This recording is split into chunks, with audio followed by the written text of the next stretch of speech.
Hey folks, well, it's finally here.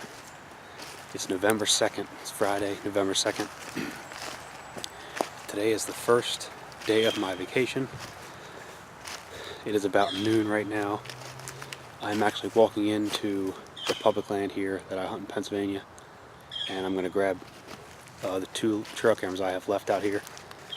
I didn't grab them yet.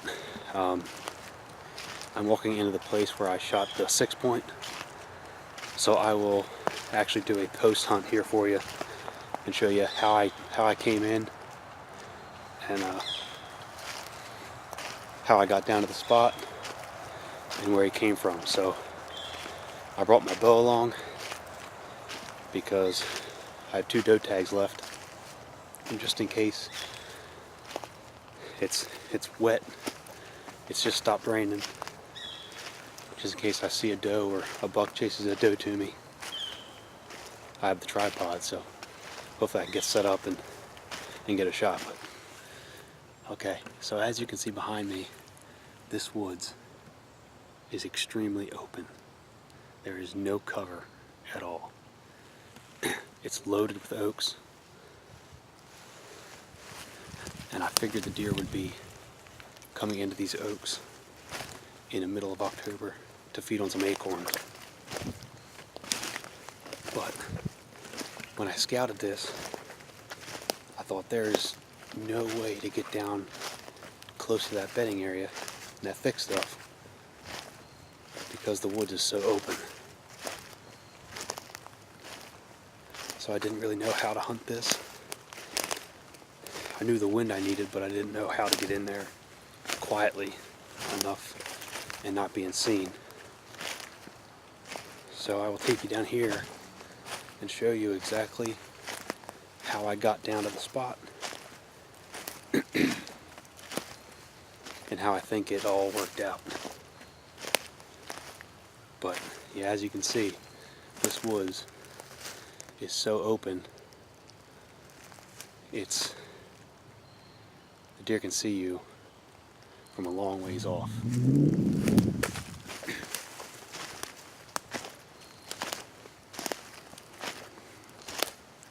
Right here is like a little knoll of a hill, and then it starts to go down into a bottom. Then it goes down in through the bottom, and then that hillside is thick, and the hillside here to my right is thick. But I needed something to cover me once I crest the top of this hill, and once I start walking down the valley. And it just so happened that I got provided enough cover for me to do this. So I will take you down here and show you.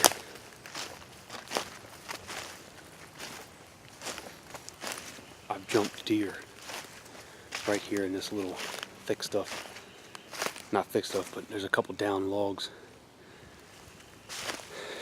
And when I came down in here to find a tree, I jumped a couple deer in the middle of this opening, so I thought, oh man, it's going to be tough to get down in there. But, so right here is, I just walked over that knoll, and I'm not sure, let me see if you can see it here.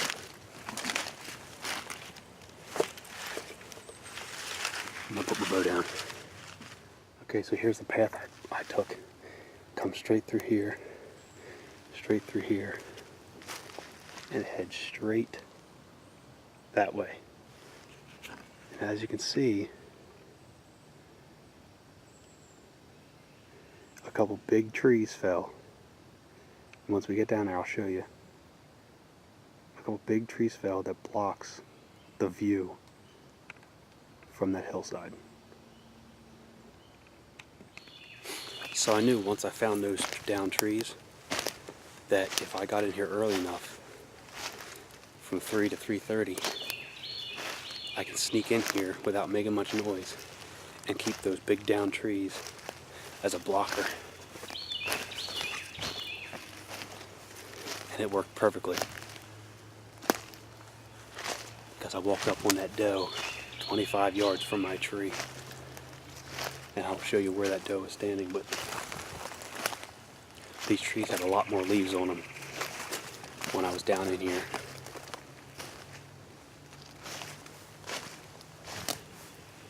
But they still have a fair amount of leaves, but they provide a lot of cover, and I can keep those trees between me and the thick hillside.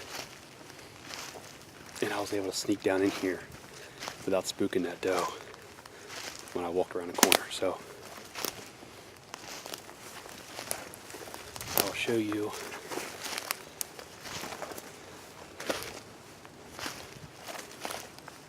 the path I took here. So right here's what we're looking at. Here's that down tree right here. Actually, it's a couple down trees that all fell over together. And I pass this tree and that tree, you know, right around the corner. And that split tree right there is the tree I climbed up. But as you can see, you can't see that hillside from where I'm standing very well. So it kind of was a blocker for me. And I snuck right down through here.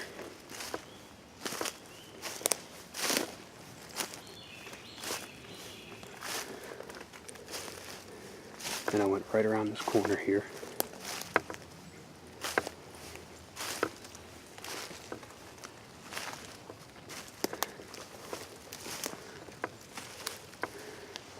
Right there's my tree.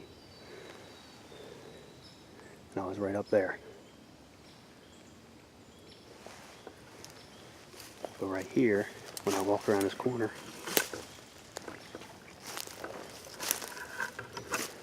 so I stopped right here, and right there's where the doe was, and right there's my tree.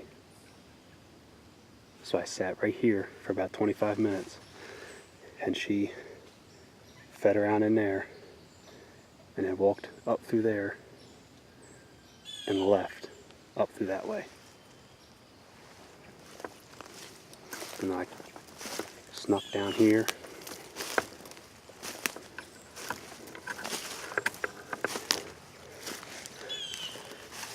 And climbed up this side of the tree. And I was just below those branches, about 21 feet.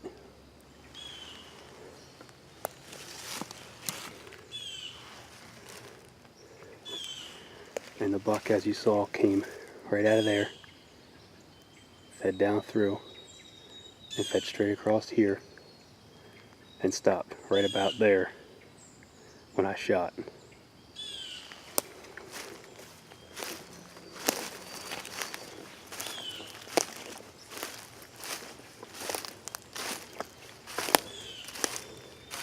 So he was standing right here.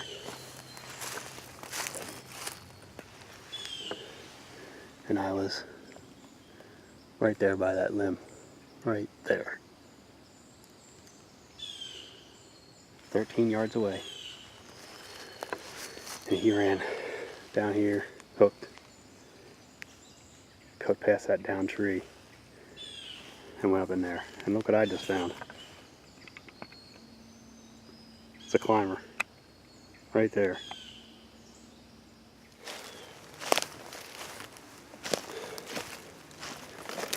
But as you can tell, this is really pressured. That tree stand is, there's 3 tree stands in here within 150 yards of each other now, so.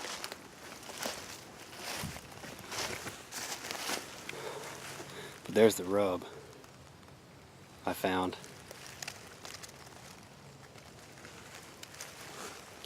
When it came down here to hunt, so. I knew there was a nice buck in here, and I did get pictures of that 6-point up in that bedding area. So I knew he was here, and I knew I had a pretty decent shot at him. I figured he was going the other way.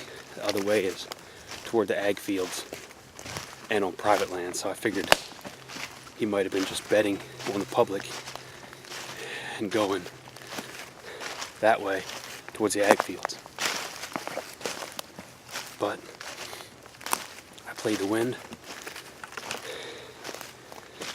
and I knew I couldn't hunt the other spot because the wind was the exact opposite of what I needed. And this was the only stand I had that was for the wind. And it definitely helps to play the wind, because he came right to me. 13-yard shot, a little bit close, but I did double lung him. He looked high, but with that angle, at only 13 yards with 21 feet, I was able to get the top lung, and I went through all the way to the hide. I didn't go through the other side hide, but I went through the ribs and everything, so about middle of the deer, and he only ran 80 yards, maybe 100 yards. We had a pretty damn good blood trail. And that crashing I heard had to be him, because he didn't make it very far after I saw him last. So, all right, I'm walking out now. Go to the other spot, get my other camera, and then we will be in Virginia for the next 10 days.